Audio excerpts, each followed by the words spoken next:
Hello everyone, welcome to another video and Happy New Year. I am so incredibly happy that it's no longer 2020.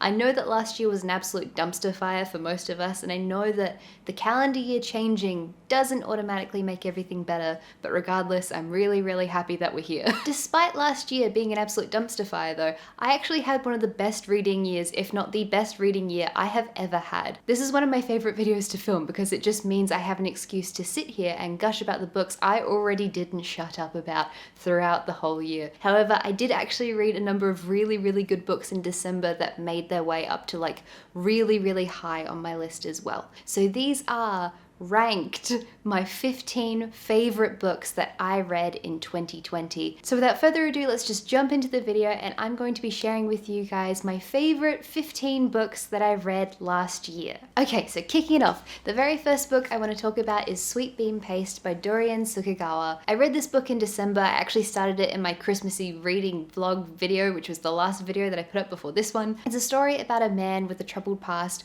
who works in a dorayaki shop. Dorayaki is like this dessert that's kind of like a round pancake looking thingy that has red bean paste in the middle. It's super duper delicious, especially when it's winter outside and it's like warm and pancakey and good. But yes, he makes dorayaki in this shop, not his dream situation. He has a dark past, he's ended up here, he's sort of washed up and he's not had a very good life and he's a bit down on himself and he's not doing well. And then this really beautiful older lady shows up, and she's in her 80s and she offers to work for him, and she convinces him by making some sweet bean paste for him. And then the story follows on from there. I don't want to give too much away, but it's this like really beautiful sweet slice of life set in Tokyo. The plot of this book ends up being a lot deeper and a lot more serious than what I had initially thought it was going to be like. It went pretty in depth into this particular topic in Japan that I didn't know anything about, that I thought was really important and really interesting. The book was just beautiful and eye-opening, a really fun read, and I really enjoyed it. Number 14 is A Daughter of Smoke and Bone by Laini Taylor. This was a gift I got from a good friend of mine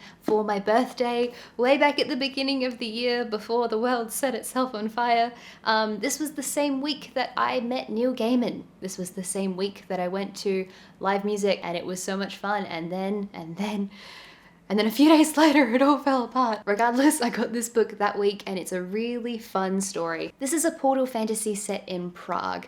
Karu is the main character. She's 17, I think, or 16. She's a teenage age. And she is the adoptive daughter of this monstrous, scary creature named Brimstone, who she runs errands for. She's always disappearing and going through doors to other parts of the world. And yeah, she's doing her best to balance these both sides of her life. The side that is a student at an art school living in Prague, and the side that is working for her monstrous, magical, adoptive father. But then these monstrous seraphim, I keep going to say seraph. They are winged angel creatures. They're not typography. They turn up and the doors to elsewhere start closing. That is the beginning of the story. I just thought it was a really fun YA fantasy story. It had a cool, interesting gothic setting, and overall I really enjoyed it. The next one, number 13, is Spinning Silver by Naomi Novik. This was the very first book I read in 2020. This is a story which is essentially a retelling of the tale of Rumpelstiltskin. It is set in sort of like fantasy Poland. And yeah, it follows these three characters. The main one is Miriam. She is the daughter of a moneylenderer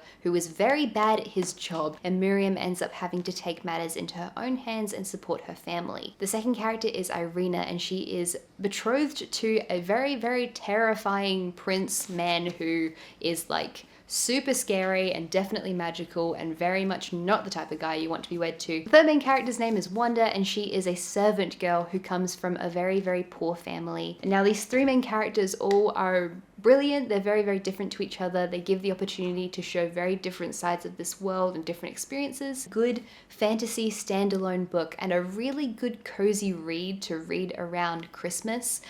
There's like a fairy king. There's all of the stuff with turning silver into gold. Very fairy tale, very cozy. The next one, number 12, is Neverwhere by Neil Gaiman. Neverwhere is the story of Richard, who's like your average everyday dude. He's living in London. He is Scottish, I think. Suddenly, one day, a girl falls through a doorway from nowhere, he bumps into her and then his life irrevocably changes. He gets pulled into this world beneath London, which is the place where the people live who fell through the cracks. A lot of this book is an allegory for homelessness, which I found really interesting. He has this brush with like the other world, the world under London, comes back out and all of a sudden no one sees him. He is a non-person, he's completely ignored, he loses his home, he loses his fiance, he loses his job, he has no money, and then he has to work out what to do from there. This story is very, very much a love letter to London, but yes, an excellent book, really, really masterfully told story. Okay, number 11 is The Name of the Wind by Patrick Rothfuss. This is a brilliant fantasy story. This is like the beginning of a Bildungsroman or a coming of age story. Essentially, we have our main character, Kvoth, who is in the process of retelling his life's story. And he goes back and explains the story of how he became this amazing, powerful wizard. He's done all of these amazing, wondrous things. He went to this magical university. He's been through great personal tragedy. He's had a really colorful life, and he's a very, very, very powerful wizard. Really, this is just a beautifully crafted fantasy world. The world building here is so strong. The magic systems are really cool. I love the use of the sympathetic magic system. I love that there are multiple magic systems in this book. Excellent, excellent fantasy story. I really loved it. Number 10 is Before the Coffee Gets Cold by Toshikazu Kawaguchi. This is such a brilliant little book. It's set entirely within the confines of this one cafe. And in this cafe, people can time travel, but there's very, very specific rules as to how they can do so. In order to time travel in this cafe, you have to be sitting in this particular seat. There is a ghost occupying that seat, so you've got to wait until the ghost leaves, otherwise you'll get cursed because you can't coerce the ghost out of her seat. Once you're in that seat and you're time traveling, you cannot get out of that seat, otherwise you get ripped back to the present, and you have to finish whatever it is you're doing before your coffee gets cold.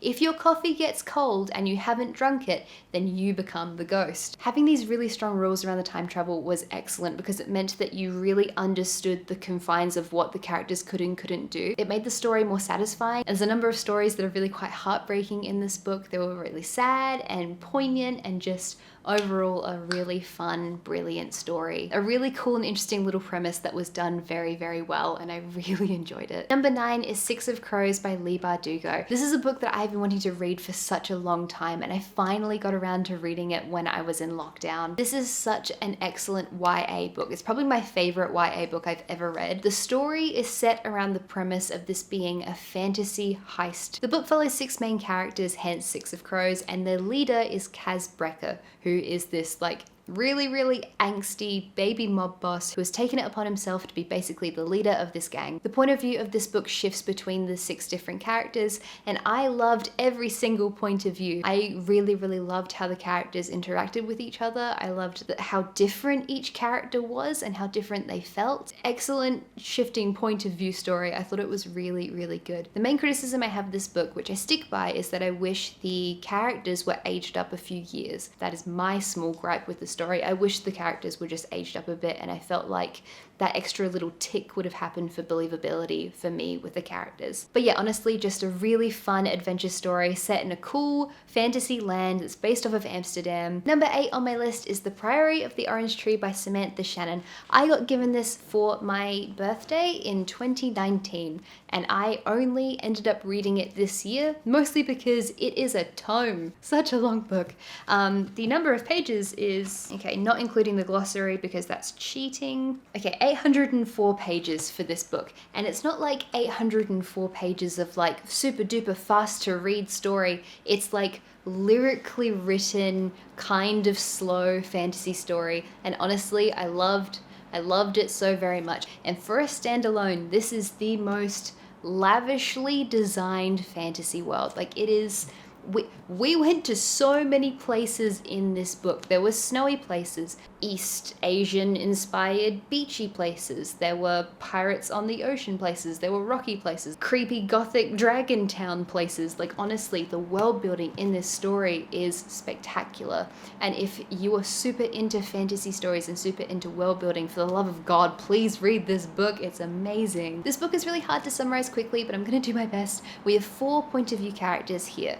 Eid and Loth live on the sort of western side of this land, and then across the ocean on the eastern side we have Niklaes, who is from the west but has been banished, and Tanae, who is a dragon rider. All of these stories are interwoven and interconnected, and really the high level premise of this book is that it is a retelling of the tale of George and the Dragon, but it is so expansive and so well researched and just brilliantly written. I have never read another book that's had such excellent female characterization than this one has. Genuinely brilliant book. Very much enjoyed it. So impressed by it. Book number 7 on my list is Girl, Woman, Other by Bernardine Evaristo. This is the book that tied for the Man Booker with Margaret Atwood's The Testaments. This novel follows the stories of 8 different people, mostly black British women living in the UK. Their stories are interwoven, and it's a really in-depth character study of each and every person in this book. The writing in this book is so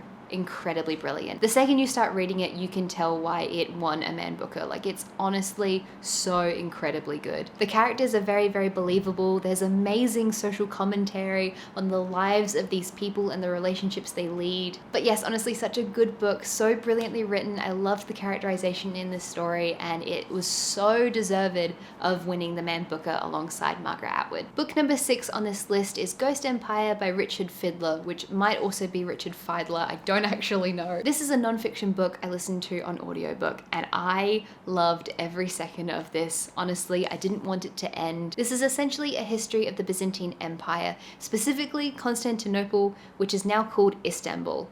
It goes from the creation of Constantinople back when Constantine, the Emperor of Rome, decided to go build a new city, and follows on the whole way through the history. So brilliantly written. The author did an amazing job at picking out the most interesting bits and the most compelling parts of this city's tale. Like, it didn't feel like non-fiction. Like, it felt so compelling and emotional and just intriguing, and I loved it. In between the history of this city, the author also interweaves a trip he took to Istanbul in 2016 with his son, and you get this beautiful contrast between modern day Istanbul and Constantinople way back in like the 2nd century, and you get these like comparisons of like how it looks now and how this thing is relevant to Istanbul today, and even the relationship between him and his son, sort of like an allegory for like the empire growing up because his son's growing up, and it's just, yeah,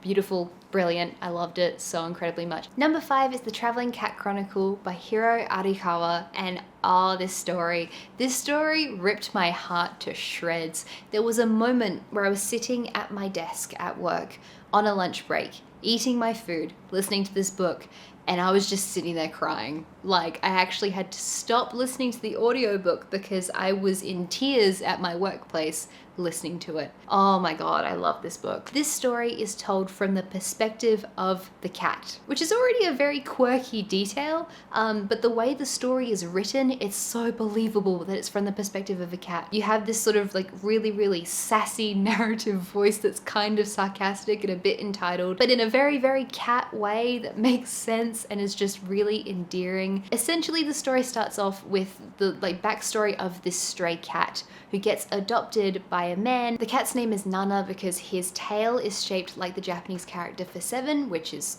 Nana, and we're in the process of the owner trying to find the cat a new home. We see the stories of these different people, and we see how the cat Nana has had this like amazing impact on the owner's life. Yeah, just such a good story. It's a really good story. Book number 4 is Nights at the Circus by Angela Carter.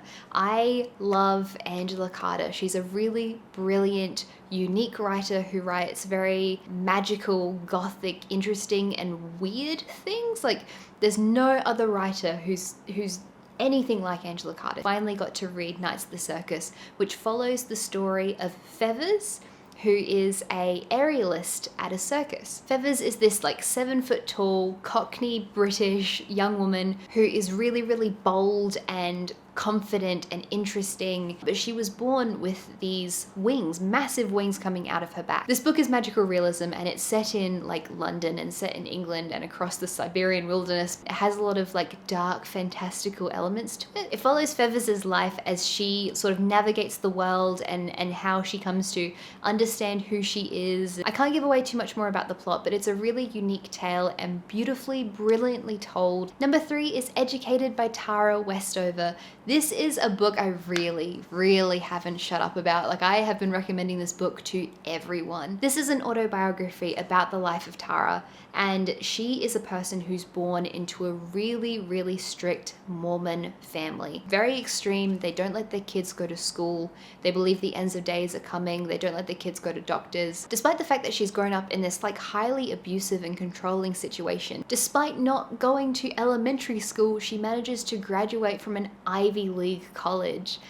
She goes off to become incredibly educated, and she becomes this amazing person despite having the childhood and upbringing that she had. And it's really her story of how she fights to get herself an education. I found her family and the narrative around her dad and her brothers really interesting, and I just, oh god, I cried so much listening to this book. Just the perseverance and the resilience that she has to, despite not trusting anyone, to heal from the abuse she went through and to eventually find ways to ask for help is just, yeah, so amazing, and I love this story. Book number 2 might be a surprise for some of you because it's a book I only just read, and that is Northern Lights by Philip Pullman. If I could have given this book 1,000 stars out of 5, I honestly would have. This is a middle grade story. It follows Lyra. She has a demon named Pantalaimon, which is essentially like an extension of her soul, and she goes off on this amazing adventure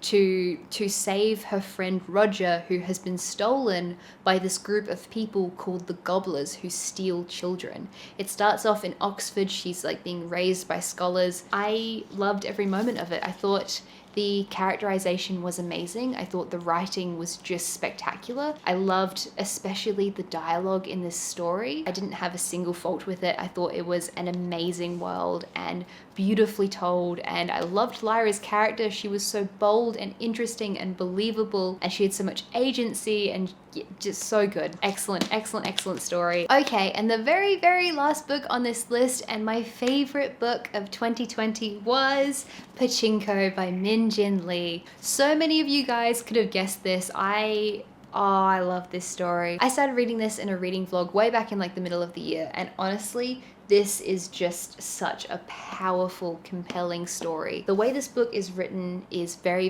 beautiful. The prose are quite simple and very impactful and concrete. This is a historical novel which follows the story of Sunja.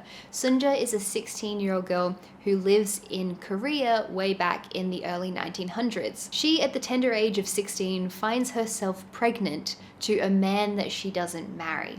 And in order to be saved, because like given the time period, this was very bad that she was pregnant and unmarried, in order to be saved, she is married to a Christian pastor named Isaac, who is about to go on a journey to Osaka to live with his brother and join the church over there. So Sunja and Isaac move to Japan, and the story follows on from there.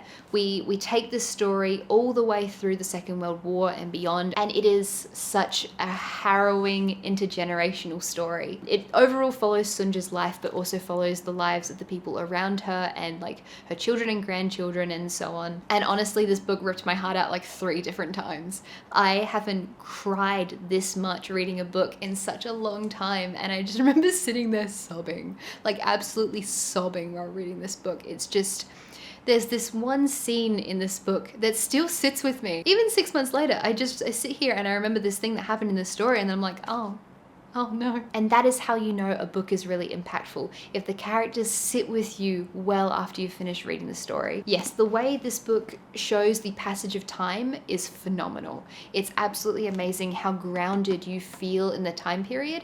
I love every single little bit of it, and it is, yeah, it's my favorite book by far that I read this year. I absolutely adored this book, and therefore it is my favorite book that I read in 2020. Thank you guys so incredibly much for all of the support for over the last year. To those of you who found my channel last year, or to those of you who have been here for a long time, thank you very, very much. Yeah, I'm really excited about the content I have planned for this year. I'm really excited for all of the books I want to read this coming year.